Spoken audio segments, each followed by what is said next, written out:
મારી માને ખાટલા નાખી તે તાર આત્માને શાંતિ થઈ ને.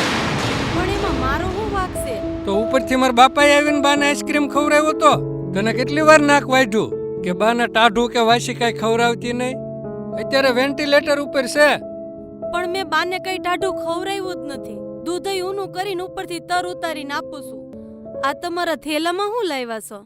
ઈ રાફડામાંથી એરું પકડીને લાવે, તારે એનું હું કામ પૂછવું જોઈએ? તો તમે તો એના ભાઈ છો ને, તમે પૂછો. રેખા, થેલામાં શું લાવી છો?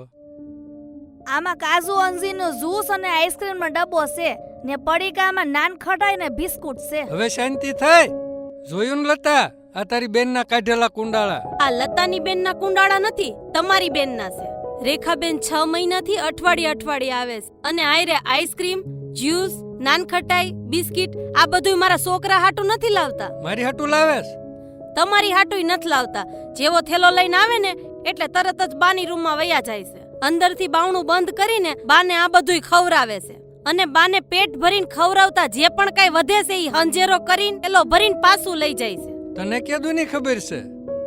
રેખાબેન અઠવાડિયે આવે છે ને ઈ તો મને ખબર જ, પણ બાને નો ખવરાવાનું ખવરાવે છે ને ઈ તો મને આજ ખબર પડી. પણ તારે ક્યારેક એને પૂછાય ને ઠેલામાં હું લાવો છો?